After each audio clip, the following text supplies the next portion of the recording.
Are we on? Yes, Bulkhead, you're on. We're on? Oh, okay. Greetings, Comic-Con and Transformers fans of all ages. Welcome to Optimus Prime Up Close and Personal. As you all know, Optimus Prime is the leader of the Autobots, a true hero who we all willingly follow into battle. A bot for whom I would gladly sacrifice my spark, and someone I consider it an honor to call my friend. Today, you are among the privileged few to get to know the man behind the Matrix. A legend in his own right with a career that spans decades. Autobots, transform! Rescue bots, good luck. Autobots, prepare to roll out. I am thrilled to introduce you to the one, the only, Peter Cullen. To help guide Peter in telling us about his journey, we are fortunate to have the best in the business, a broadcasting icon, the king of interviewers, Larry King.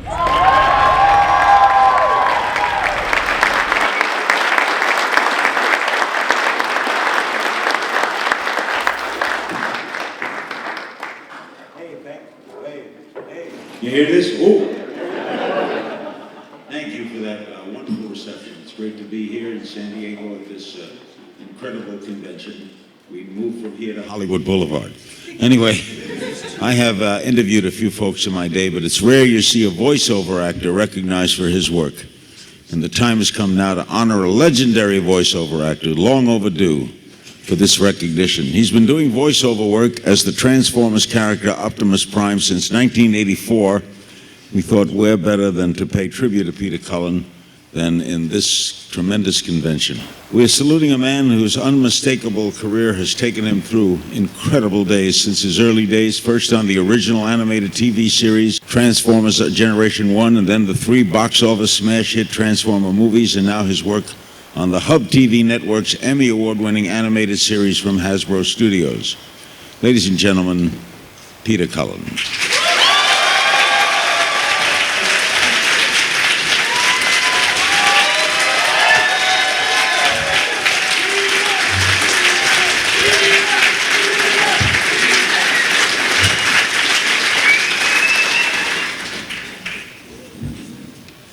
Okay. Shh. Let's start with the obvious. First, before anything else, do the voice. I am overdressed.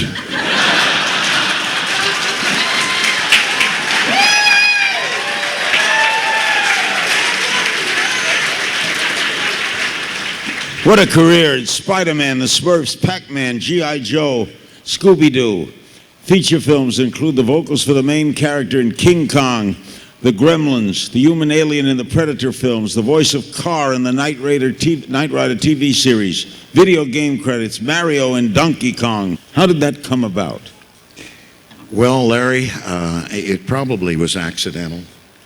When I was a kid, I could do animal sounds, you know, all the calves in the barn. I could do horses, I could do the whinnies, I could all kinds of dogs, and I could do cats. You did dogs by breeds? Yeah, I could do dogs by breeds. I literally could. I could separate a small dog from a large dog, which would always confuse the people that I was working for at the time, you know. But how did you come to do it as a profession? Well, that didn't happen until years later. I had a midnight to 6 o'clock in the morning radio show called Milkman's Matinee. I had a huge audience in Montreal. I think 18 night watchmen, the nurses in the general hospital, you know, just a variety of... Typical all night. Yeah, typical. But I was very lonely, I guess, and I would entertain myself by interviewing people that weren't there. I would impersonate them. You'd invent characters coming into the studio? I would invent characters that would come in, and I would Like, give me an example. John, nice to be here today. I've never had so much fun. What time is it? Well, it's about 3:30. Oh, dear me, it's time to get to bed. So you were, this is a little psychotic. right? You would do these things, and did someone discover this? I mean, how did it start that you would do voiceovers? Well, then they would give me the job of recording some of the commercial advertisers on the radio station, and I got to do a regular voice for a while, and then they made me write copy, so I would write copy and then do my own narration to it. I lasted about a year, and that was it for me. Somebody came down and said, you should be on the stage. So you did theater. I got into theater. Excuse me, Larry. I had graduated from the National Theatre School of Canada. I went to Toronto, did a year of repertory theater, came back to Montreal, was disenchanted with the business, and that's how I got the CKGM radio job. And that led to cafe comedy stuff, and that led to television and radio. What was your first big break? What was the first voiceover you did that got you noticed? It would have to have been when I was in Hollywood now, and I had done a movie, or a 2-hour special, to replace Laugh-In, and I got a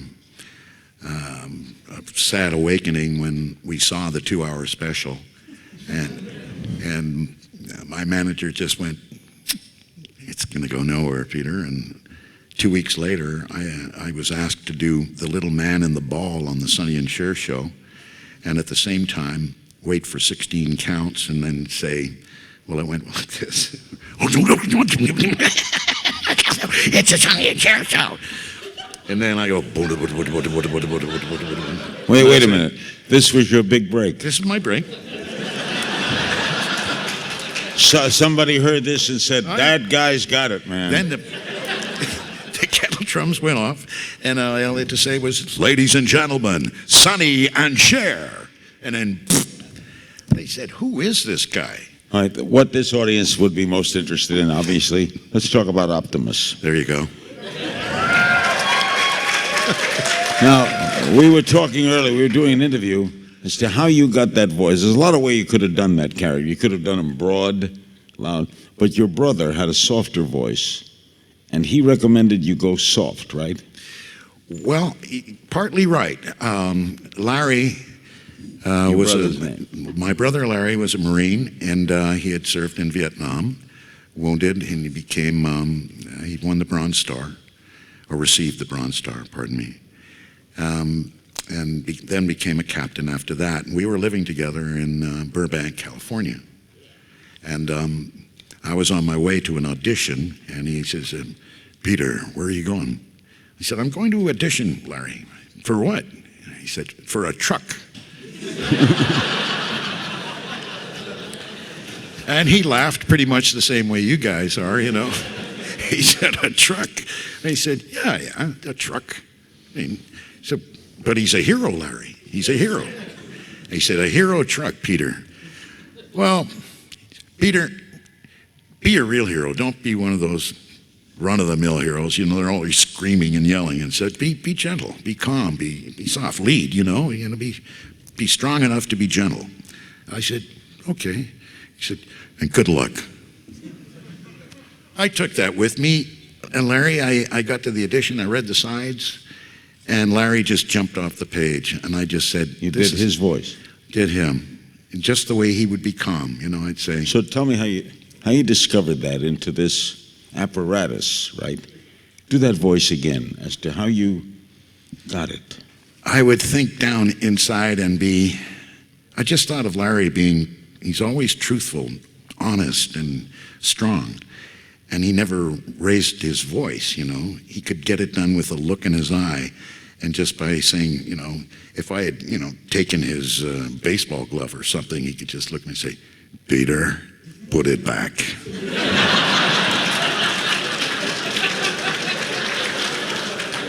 Okay, Lar. Wow. What does Optimus Prime mean to you? Why does the public love him? Well, it was a surprise to me to find out years later, but I think it's what he stands for. He was brilliantly created, and he's well written, and I just added Larry's composure. And I think it's all about character. I think it's strength of character.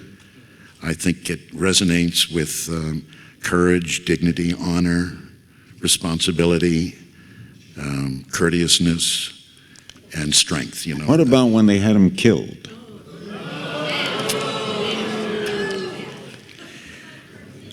That was sad. Well, what was it like when you got the script and you saw? Oh, I think we were about 17 minutes into the script, and I was with Frank Welker, the great Frank Welker.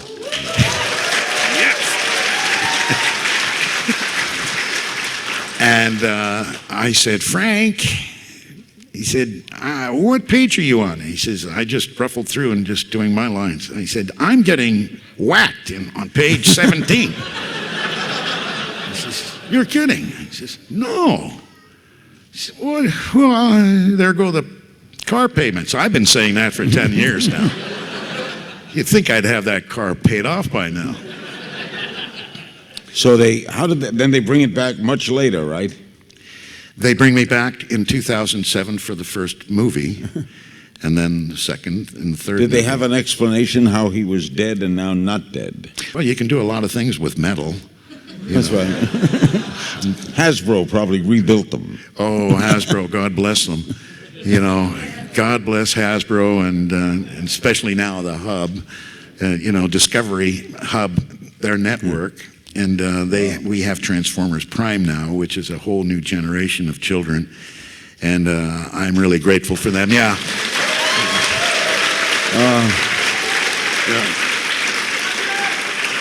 You mentioned Frank Welker. He plays Megatron. Correct. What is your relationship like off the screen? Frank is one of the most wonderfully talented people, as well as being a wonderful human being. And I'm always amazed by Frank's ability to entertain me, and when we're not entertained, we talk about our own interests. And Frank flies airplanes, which I had an interest years ago, but I wouldn't trust myself in one now. I can barely see. I think you need eyesight. Has the character grown, Optimus? Has he? I think he has. I think he's more mature now, and you like him, Peter? I do. Oh, Peter, you kind of love him, don't you? I love him. Because Peter, is it serious? Yeah, he's. And I especially like his arms. They're very Peter, shiny. You're making news here today, Peter. No, I do love him for because every time I do him, I'm thinking of Larry. I'm thinking of my brother. Yeah. And Something wild now. You're one of the best known unknown people in the world, right? You walk down the street, no one knows you. That's right. Do you like that? Yeah.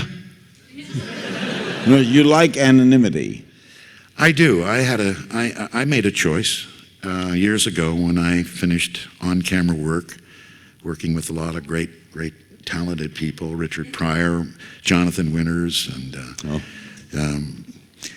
they were great opportunities, and I could have explored further into that, but I decided I wanted to raise a family without all the Hollywood hullabaloo, and so moved out to the country, and young Clay and Claire would go up the little road to a yellow school bus, and I was in Norman Rockwell heaven, Yeah. So, yeah. What's the secret of successful voiceovers? The fact that you can do many things, or is it approach? Do you see the character on the screen when you're doing it, or are you doing it in a cold room? Well, that's a great question, because all those ingredients are necessary. You have to be able to inspire somebody else. You have to be able to take the animated drawing and come up with a voice that you think would be appropriate for it. And if it's a comedic situation, you certainly have to dig in to find within that voice and the words they give you to make people laugh. And oftentimes that's done by just the character figure itself. But when you look at Transformers Prime, and these are dramatic characters that have taken on almost a human element, and we explore the acting technique more than the voice manipulation. Do you move your arms and stuff when you're talking? We don't have to do that, because the animators, and between Hasbro Studios, the Hub Network, the animation, and the people behind those scenes, they win Emmys. Yeah. I mean, these are extremely talented people, and they are capable of doing the animation just by the intonation of voice or the determination in the voice. They do it, and they make it more real than I think an actor could do it, if he had to impersonate those physical moves. Many people consider Optimus Prime a father figure. What do you make of what the public thinks of him? Well, there's truth to that in many ways. I think Prime's character is trustworthy, and he's reliable.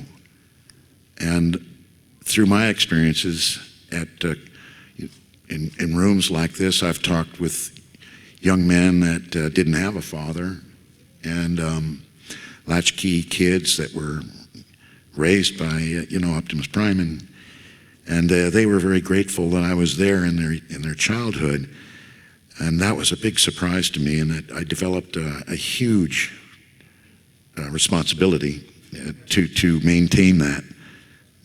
Does he have a fault? I'm sorry? Does he have any faults? He can have faults, and I'm sure I've made them for him. No, I mean, no one's probably. Is there any weakness in the character you see? Is he too sensitive?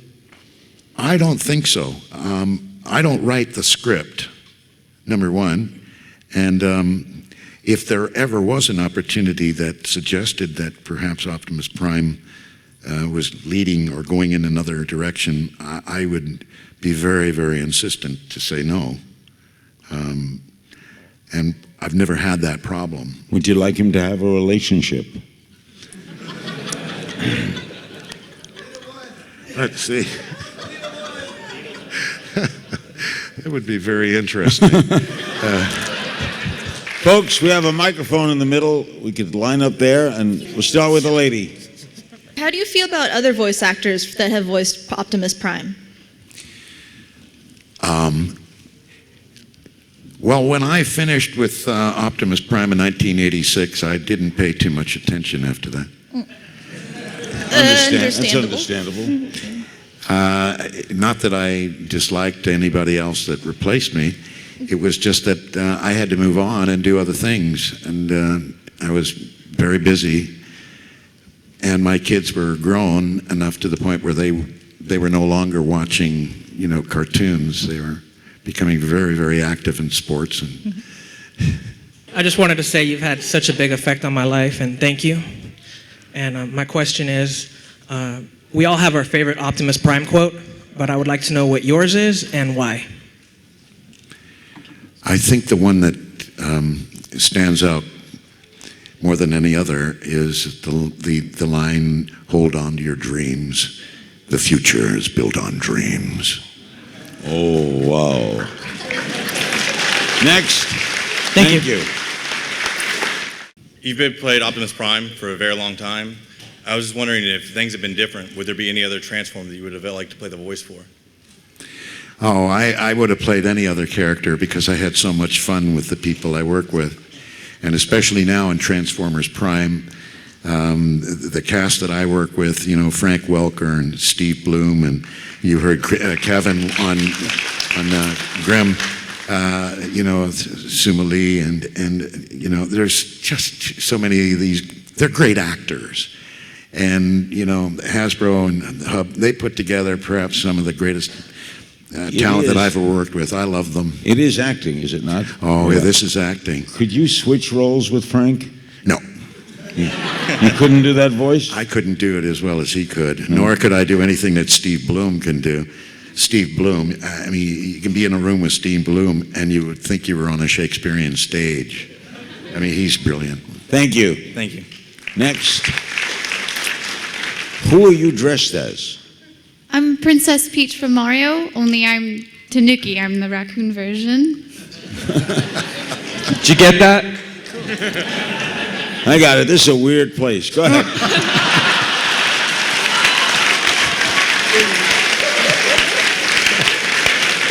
Well, with all due respect, you're here too. All right. I don't take it personally. Ask your question, lady. What's your question? Okay. So with each different series, the characters seem to be a little different.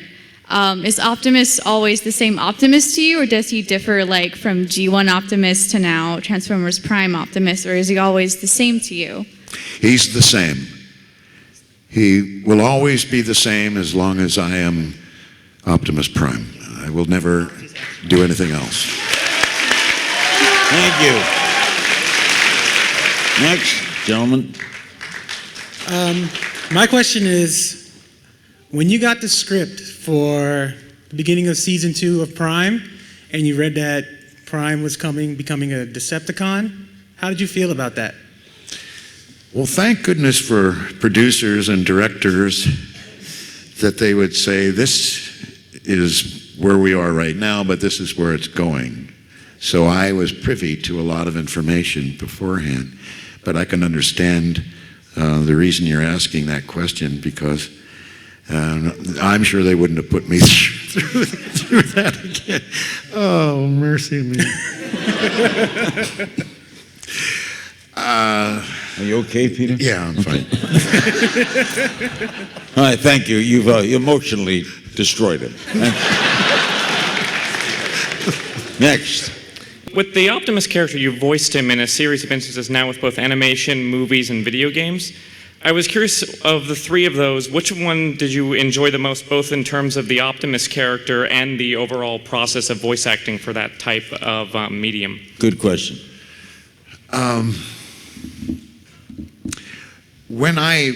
First of all, let me preface this by saying, with Hasbro Studios, I mean, the Hub Discovery Network with Transformers Prime, let's isolate that. I think that's probably one of the greatest experiences you could ever have, and I enjoy it. I enjoy that. It's a lot different from the way I worked in Generation 1 back in the 80s. We were a collection of huge amount of guys, and the conditions weren't always, normal. And working on the game, I work alone, and I do hundreds and hundreds of lines without really having a continuity in my head. The person that's playing the game, for example, is very much involved in the game, and situations will change according to the moves that he makes. So when you look at all those performances, the one that I really appreciate the most is Transformers Prime, the one that we're doing on Hub Network right now. Did that answer your question? Yeah. Very much so. Thank you. Thank you. Next. How did you make the Transformers transform the cars to robots? Aha. Hey now. Well, young fella, when these animators get together with all those pencils and paper, they sit down and they draw one movement at a time. Now that doesn't make much sense to you, but I'm thinking that you think it's real, and of course, it is. Thank you. The gentleman. You worked years and years with Transformers and done with Eeyore and things like that. Is there ever been a other animated series or movie or whatever that you would want to be a part of, whether it be like an animated Star Wars or anything else that you've seen that you like, I want to be a part of that? Yeah, I sure have. I mean, when I go to see some of the musicals, for example, and or some great animation with, you know, huge effects and things, I sit there and say, gosh, you know, I auditioned for that.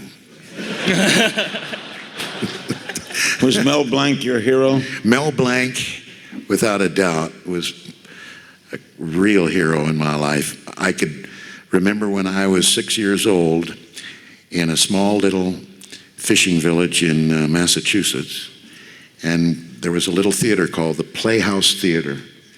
And on Saturdays, we would be allowed to go with our older cousins to see the matinees in the afternoon. And there was always a Mel Blanc cartoon. And I can remember the very first time I saw a Mel Blanc cartoon. I couldn't read, but I was determined to sit down after everybody left, and I was watching those credits, and I said, there's something here I've got to understand. And it was MELBLANC.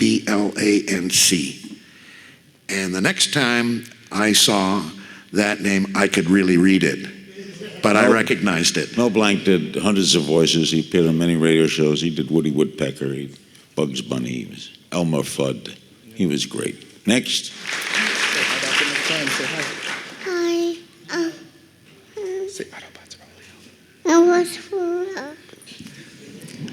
His name is Vincent. Sometimes he acts like a Decepticon. Do you have any advice for him? Optimus Prime is talking to Vincent. Vincent, are you listening? Yeah.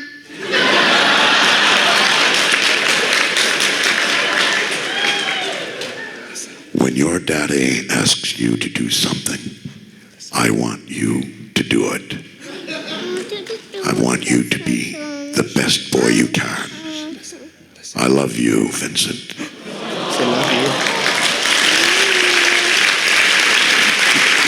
you. Ladies and gentlemen, we've had a real treat. We hope you enjoy the rest of the convention. Let's hear it for Peter Cullen. Thank you very much.